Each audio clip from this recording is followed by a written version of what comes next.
फायदा क्या कि मैं हिंसा नहीं करूंगा। और बौद्ध धर्म की पहली शिक्षा है प्राणी हिंसा न करना। पानाति पारा पाता वीर मणि सिक्खा पदम समाधियामि। ये इसे हम कहते हैं ये पंचशील है। जैसे क्या है, एक मैं शब्द लिख रहा हूँ पंचशील। तो बुद्ध ने अपने भिक्षुओं के लिए और भ्रष्टों के लिए दिए थे कि 5 शील है, कि 5 शीलों का पालन जरूरी है। कि अगर कोई आदमी बौद्ध धर्म में शामिल होना चाहता है तो 5 शीलों का, 5 बातों का पालन करना बहुत जरूरी है। पहली बात है प्राणी हिंसा ना करना। दूसरी बात है चोरी ना करना।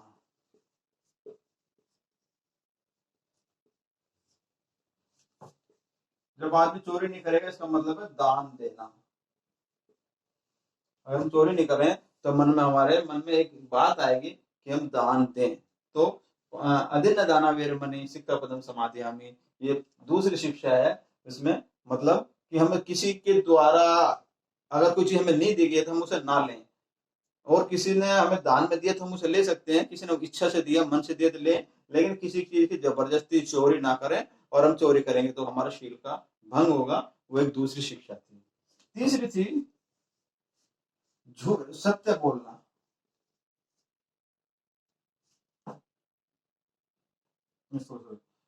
सदाचार,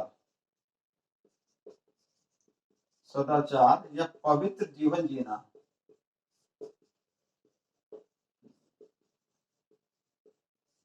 अब ये शब्द जो है पवित्र जीवन, पवित्र जीवन का मतलब क्या है कि भाई कोई ऐसा है नहीं फूल माला पहन लिया और उसकी हम तो पूजा करने लगे और जीने लगे, ऐसा नहीं। बल्कि पवित्र जीवन का मतलब है कि सभी लोगों में अपने आप को ये देखना कि सभी के साथ मेरे जैसे रिश्ते हैं, माँ बाप भाई बहन के जैसे हों। तो पवित्र जीवन इसे हम कहते हैं। तो कामेषु मिच्छाचारा वेरमणि सिक्खा पदम समाधियामि, ये पाली की लाइन है। तो ये इसमें सदाचार, सदाचार का मतलब है कि हमारा जो आचार है, हमारा जो व्यवहार है, विचार है, वो ऐसा होना चाहिए जिससे किसी को भी दुख ना हो। जियो और जीने दो।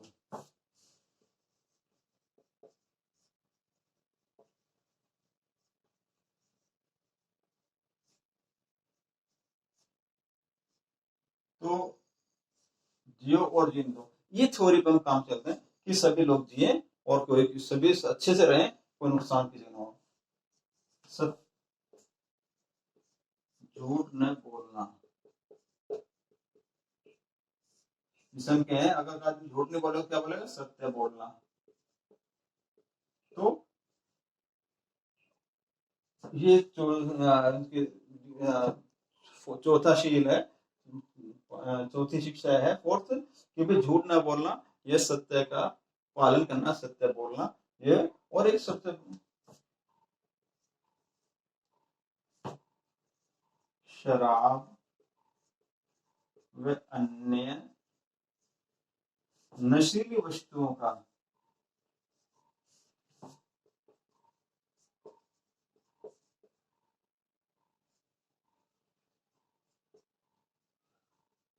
त्याग, इसमें सेवन ना करना। तो ये 5 शील थी कि भाई शराब हुआ या अन्य ऐसी कोई भी चीज जिसमें नशा पैदा हो जाए, जिससे हमारे अंदर एक मद आ जाए, वो सारी चीजें हमें नहीं करनी है, उनका सेवन नहीं करना है। तो ये 5 शील अशोक के धर्म की 5 मुख्य बातें थी। इसके बाद में हम छोटे जोड़ने के लिए उसमें दे देते हैं कि भाई भाईचारे का व्यवहार,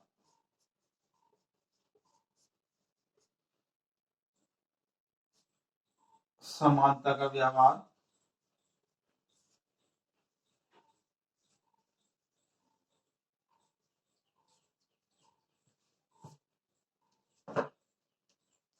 अब जब समानता आएगी तो हम इसमें देखते हैं कि उस समय जब जाति व्यवस्था थी बहुत मजबूत थी, तो जाति व्यवस्था को टूटने की जरूरत थी। तो इसलिए कि भाई आदमी आदमी, मनुष्य मनुष्य में सब में समानता होनी चाहिए, भाईचारा रहना चाहिए। ये सारी बातें हम जो बौद्ध शिक्षाएं, ये शिक्षाएं, और इनका सब बहुत ज्यादा एलिब्रेशन है, बहुत ज्यादा इनका विस्तार हम कर सकते हैं। चोरी न करना, सदाचार के जीवन जीना बहुत बड़ी चीज है कि the character lost the everything is lost, ये हम इस चीज से सीख सकते हैं। और झूठ बोलना तो हमेशा सबने कहा कि झूठ तो बोलना नहीं चाहिए, हमेशा सत्य के मार्ग पे चलना चाहिए। और जो शराब, शराब का मतलब इसमें एक चीज होती है, देखिए अन्य नशीली वस्तु, नशीली का मतलब होता है कि कई बार शराब से तो नशा होता है, लेकिन कई बार नशा एक दूसरी चीज का भी हो जाता है। जैसे मान लो कोई आदमी बहुत सुंदर है, उसे लगे मैं तो बहुत सुंदर हूँ, इस बात का भी उसे नशा आता है, क्या अभिमान, गुमान, अहंकार आने लगता है। या किसी को बहुत अच्छा शरीर, बहुत हेल्दी बॉडी है, कोई बहुत अच्छी हाइट है, बहुत सुंदर है, तो इन सारी चीजों से भी उसमें एक नशा पैदा होने लगता है। तो इन सारी चीजें, नशा किसी प्रकार का रखना ठीक नहीं है, कि भी उसको एक सादा जीवन जीना चाहिए, कि भाई अगर मैं सुंदर होती इसमें मेरा कुछ नहीं है, ठीक है, ये प्रकृति की देन है कि मैं अपने शरीर को मेंटेन करूं और इसका उपयोग मैं दूसरों की भलाई के लिए करूं। तो ये सारी चीजों से हमें अशोक के धर्म की जो शिक्षा है वो हमें पता लगती है, और इस सबको हम विस्तार से वर्णन कर सकते हैं।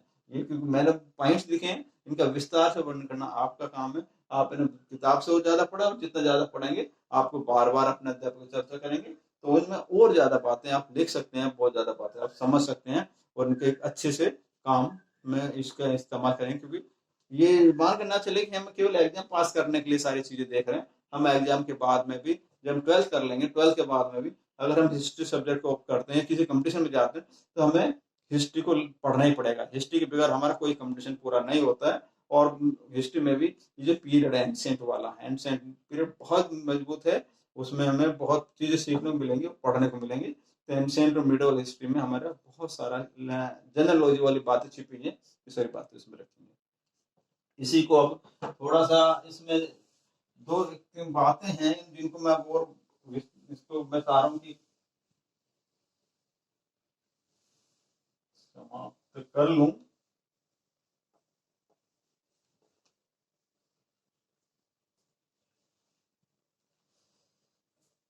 एक चीज इसमें है, अब प्रश्न आता है कि अशोक ने बौद्ध धर्म के प्रचार के लिए क्या कार्य किए।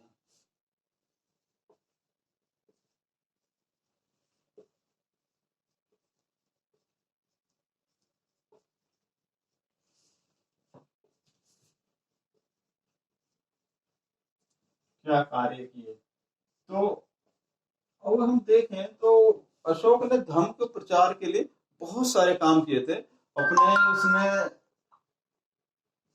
सबसे पहले तो उसने खुद ही युद्ध या युद्ध का रास्ता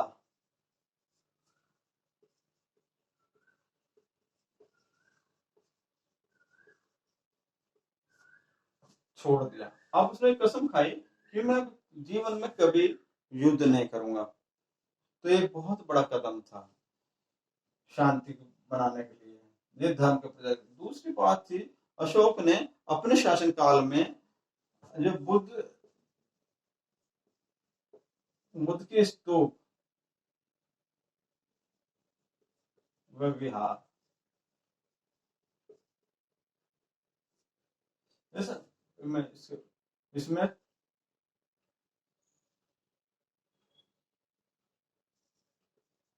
84,000 स्तूप, 48,000 विहार बनवाए।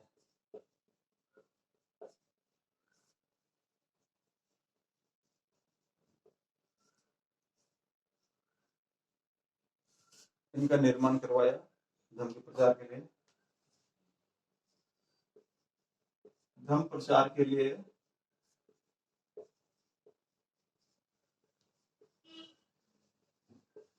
अपने, जो हमने नाम सुना, आपने देखा, जो पुत्र है, जो अपना बेटा था, उस बेटे को उन्होंने भेज दिया।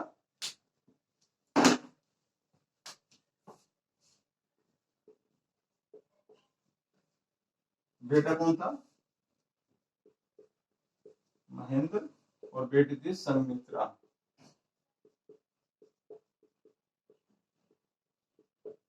श्रीलंका भेज दिया।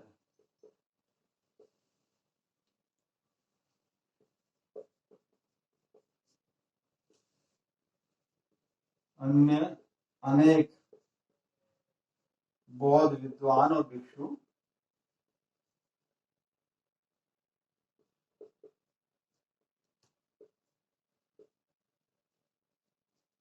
दूसरे देश भेजे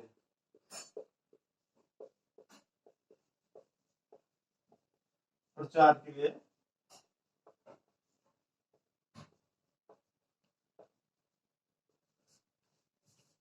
और धम्म महामात्य, ये नियुक्त ये एक अधिकारी नियुक्त कर दिए जिनका काम यह था कि धर्म का प्रचार प्रसार कैसे हो, इस सारी बातों का डिसीजन लेना, इनकी चर्चा करना, और चर्चा करने के बाद लोगों को ये बताना कि धर्म का प्रचार कैसे हो सकता है। एक कमेटी बनाई और उसमें ये धम्म महामात्य की नियुक्ति कर दी और ये कर दिया। एक उसने क्या किया कि सड़कों पर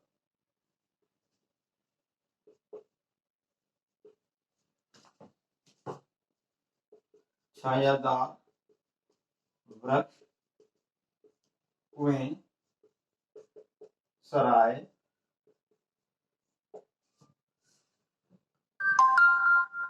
ये बनवाए। और इसमें एक जो हम दूरी को नापने के लिए जो हम देखें ना साइन बोर्ड लगे रहते हैं कि भाई पत्थरों के थोड़ी थोड़ी दूरी पे निशान बना दिए जाते हैं पत्थरों से कि कौन सी चीज कहाँ कहाँ कितनी दूर है। तो उन सब का भी उसने अशोक ने निर्माण करवाया और पैटर्न शुरू किया। इसके अलावा अशोक ने कुछ और चीजें इसमें धर्म के प्रचार के लिए की, जैसे वहां उस समय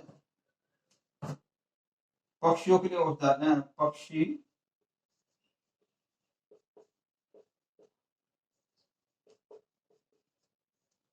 ये बनवाए। इसमें एक जो चीज थी जो आ रही थी जो मेरे दिमाग से स्लिप हो रही थी वो था कि अशोक ने अब धर्म के प्रचार प्रसार की एक संगीति का वो थी सम्मेलन,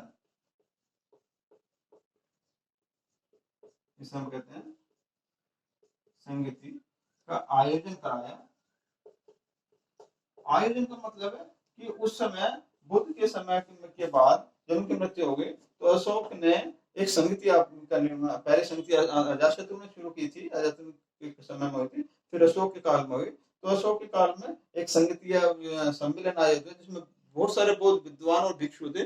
उन्होंने आके सबको इकट्ठा किया और इकट्ठा करने के बाद एक सम्मेलन किया कि बौद्ध धर्म के जो सिद्धांत हैं और जो नियम है प्रिंसिपल्स हैं, इन सब सिद्धांतों को कुछ अगर कमी है तो उन्हें दूर किया जाए और उस पर कैसे हम इसका धर्म का ज्यादा और प्रचार प्रसार कर सकते हैं, तो उसके लिए एक समिति संगीति का निर्माण किया है।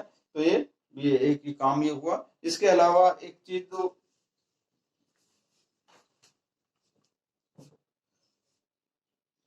ये धम्म सम्मेलन जो किया था 252 बीसी में किया था, 252 बीसी में। और इसके में कुछ चीज लिखनी है वो मैं मिटा रहा हूँ थोड़ा सा।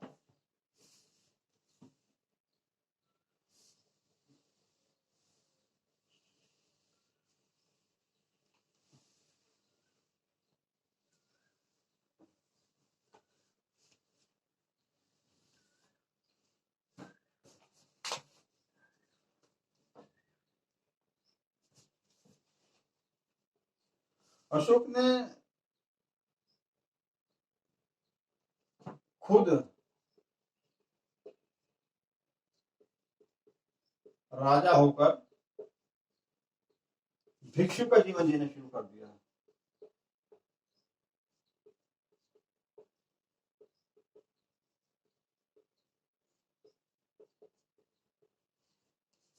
उसने राज परिवार राजा होकर भी भिक्षु जैसा लिबास पहना और उसका जैसा जीना जीवन शुरू कर दिया। उसने धम्म यात्राएं की,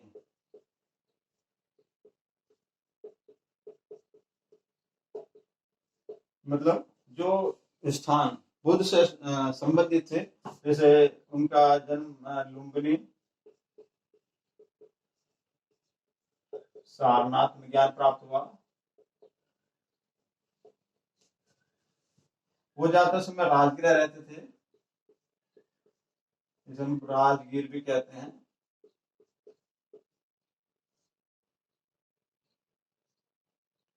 और कुशीनगर,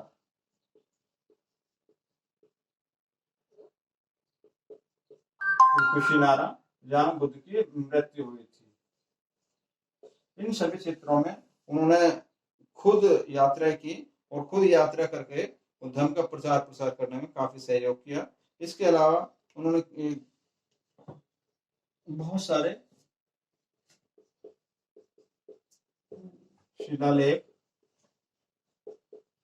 अभिलेख बनवाए।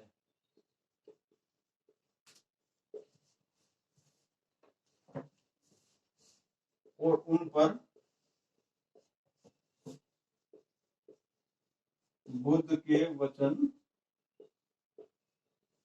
खुदवाए। क्योंकि लिखने का तो मतलब नहीं था, तो उन पर शिलालेख, अभिलेख बनवाए और उन पर बुद्ध के जो वचन है वो वचन उसके ऊपर लिखवाए। बौद्ध साहित्य का अनुवाद भी कराया।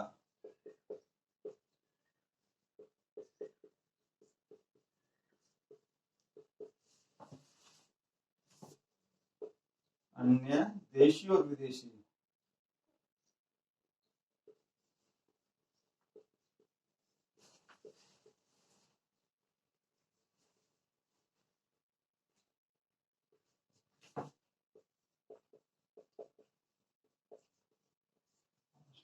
अनुवाद।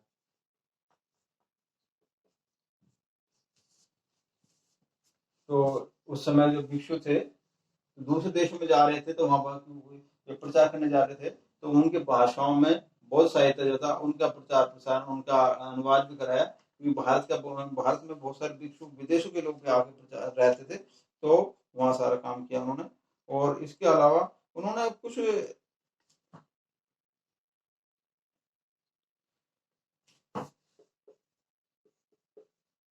तक्षशिला,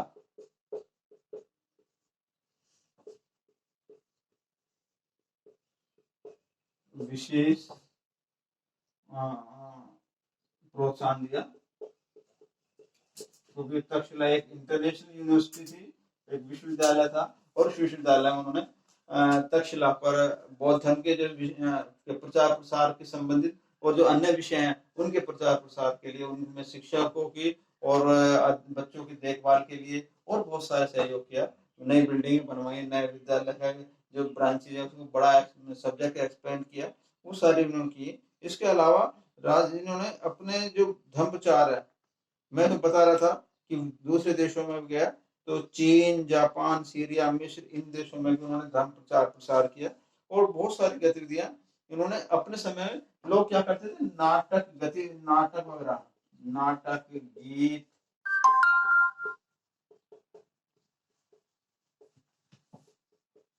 द्वारा प्रचार को प्रोत्साहन दिया। लोग नाटकों के द्वारा, गीतों के द्वारा भी धर्म का प्रचार करें और जिए।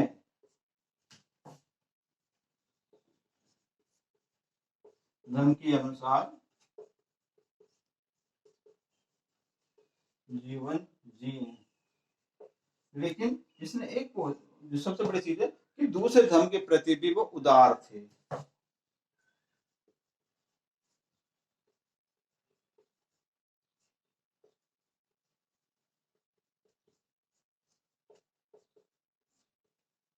ये नहीं कि उन्होंने बौद्ध धर्म अपना लिया तो केवल बुद्ध धर्म को प्रमोट किया, उसी का प्रचार प्रसार किया या उसी को दान दिया, ऐसा नहीं। उन्होंने और जो धर्म थे उन धर्मों से भी, धर्मों को भी प्रचार प्रसार तो उनका नहीं किया, लेकिन उनको दान दिया, उनका सहयोग किया, या उन जो लोग प्रचार कर रहे थे उनके लिए कोई मार्ग में कोई कठिन परिस्थिति पैदा नहीं की उनका, कि आप लोग जो प्रचार कर रहे हैं करो। क्योंकि बुद्ध का धर्म और जैन धर्म दोनों बराबर समय में चल रहे थे, तो सभी अन्य धर्मों के प्रति भी उनका जो रवैया था बड़ा उदार था, पूर्वक था। तो ये इस प्रकार ये अशोक से संबंधित हमारा जो प्रश्न है ये हमारा पूरा हो जाता है। इसमें एक बस एक जो अंतिम बात की तरफ मैं चलना चाह रहा हूँ, वो ये कि अशोक के शासन काल में इशारा हो गया, लेकिन कि जब मौर्य साम्राज्य बड़ा उत्कृष्ट शिखर पर पहुंचा था, तो मौर्य साम्राज्य उत्कृष्ट होने के बाद कोई भी साम्राज्य हो, जब इतना बड़ा ये सेंचुरी चलेगी, अशोक ने शासन लगभग एक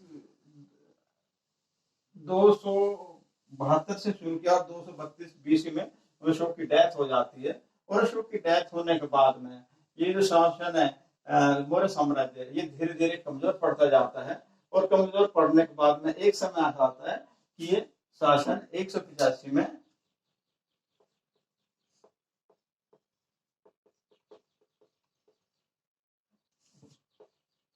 जो मौर्य साम्राज्य है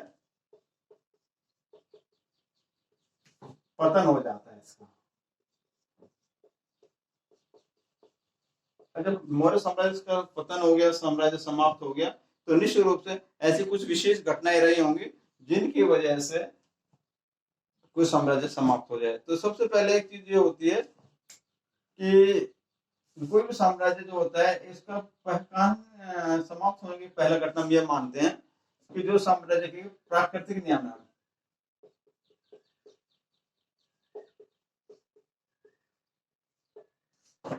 ऊंचाई, जब कोई चीज बहुत ऊंचाई पे पहुंच जाती है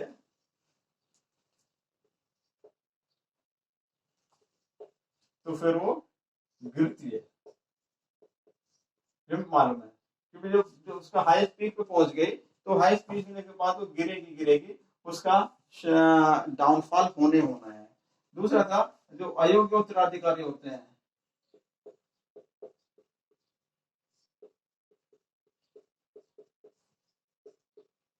जो अयोग्य उत्तराधिकारी होते हैं किसी भी शासन को कमजोर करने के लिए, वो ही जिम्मेवार होते हैं। अशोक के बाद में, अशोक की मृत्यु के बाद में ये शासन बहुत दिन तक नहीं चला, लगभग 50 साल बाद ये शासन समाप्त हो गया। तो 232 में अशोक की मृत्यु हो जाती है और 150 में शासन समाप्त हो जाता है। तो हम देखें तो इस तरीके से वहां मुश्किल से 50 साल के अंदर ही ये शासन समाप्त हो जाता है। तो जो अयोग्य उत्तराधिकारी यही इस चीज के लिए जिम्मेवार है कि जिसकी वजह से ये शासन समाप्त होता है। तीसरा है कि जो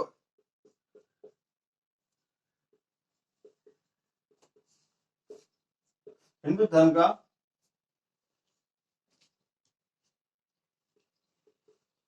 पुनरुत्थान, कि जो हिंदू धर्म में जो कमी आ गई थी, उन कमियों को दूर करने के लिए दोबारा से जो शासक थे उन्होंने हिंदू धर्म के लिए, ब्राह्मण धर्म, वैदिक धर्म के लिए सहयोग करना शुरू कर दिया। और उस सहयोग की वजह से जो पुनरुत्थान हुआ हिंदू धर्म का, उस हिंदू धर्म के पुनरुत्थान की वजह से यहाँ मौर्य साम्राज्य का अंत होना शुरू हुआ। एक इसमें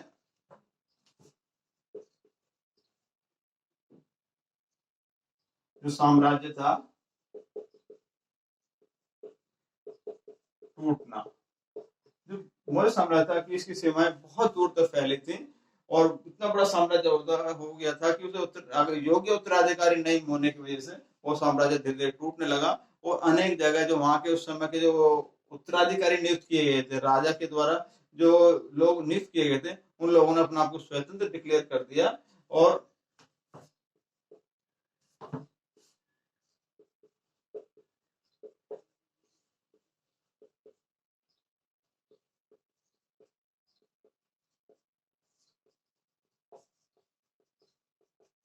राजाओं ने अपने आप को स्वतंत्र घोषित कर दिया और वो किसी शासन के अंदर नहीं है अब। तो कमजोर नेतृत्व के कारण साम्राज्य का ज्यादा विस्तार हो गया और विस्तार होने बाद साम्राज्य का धीरे धीरे राज्य टूट गया और जो राजा थे उन्होंने अपने आप को स्वतंत्र घोषित कर दिया। इसका एक बार। दूसरा जो थे, कुछ और कारण थे। ये भी कारण माना जाता है कि मौर्य साम्राज्य के जो टूटने का कारण कि इसमें बहुत सारी विलासिता आ गई। उत्तराधिकारी होते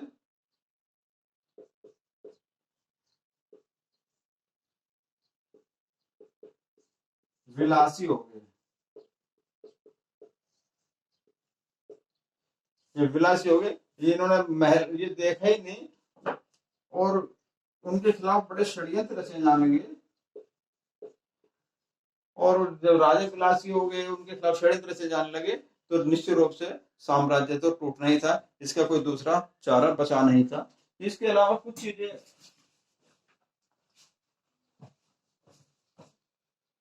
और थे कि विदेशी आक्रमण।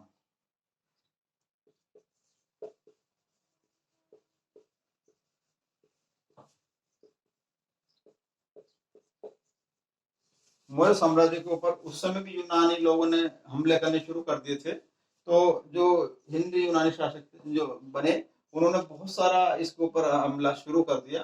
तो उसके विदेशी आक्रमणों को यहाँ के शासक जो थे वो संभाल नहीं सके और उसकी वजह से वो विशाल साम्राज्य खत्म हो गया। इसके अलावा कुछ जो आर्थिक स्थिति थी,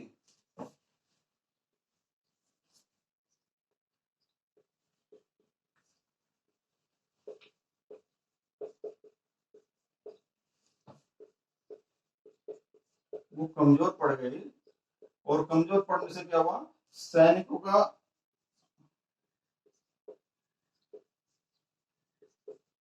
मनोबल कमजोर पड़ गया है।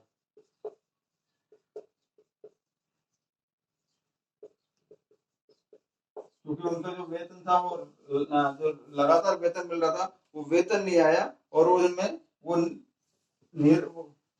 नीरसता आ गई उनके जीवन में।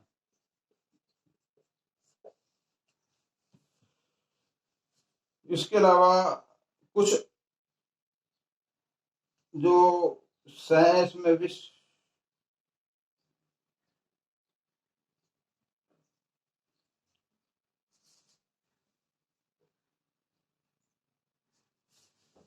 जो आंतरिक विद्रोह थे, इन आंतरिक विद्रोह ने भी, इन्होंने भी मौर्य शासन को या मौर्य साम्राज्य को समाप्त करने में काफी सहयोग किया। क्योंकि जो राज परिवार के लोग थे, वो सत्ता प्राप्ति के लिए एक दूसरे का हत्या करने लगे, और क्योंकि राज परिवार को चलाने के लिए कोई निश्चित नियम नहीं था कि कौन राजा बनेगा। सब अपने, जिसकी तलवार में जितनी ताकत होती, जितने लोग वो अपने साथ कर सकता था, उनके बलबूते पे वो शासन चलाते थे। तो जो आंतरिक विरोध हुआ, आंतरिक विद्रोह, षड्यंत्र हुए, इन षड्यंत्रों के कारण मौर्य साम्राज्य समाप्त हो गया। तो ये हमारा चीजें थी, और इस समय के बाद में एक जो आप इसे पढ़ लें, ये लेसन थोड़ा लंबी हो गया था, लेकिन इसमें आपको मैंने कोशिश की कि सारी चीजें बराबर ये हो जाएं, जिससे कम से कम ये जब पढ़ते हैं तो पढ़ने के साथ में हमारे पास अधिक से अधिक जानकारी रहनी चाहिए कि भाई किस समय क्या चीज हमारे उस समय होनी थी, और वो होकर के हमारा ज्यादा जानकारी रहेगी, जितनी ज्यादा जानकारी रहेगी उतनी ज्यादा हम उसमें अपनी बात को विस्तार से लिख पाएंगे। तो आज की जो क्लास हम इसको यहीं पर समाप्त कर रहे हैं।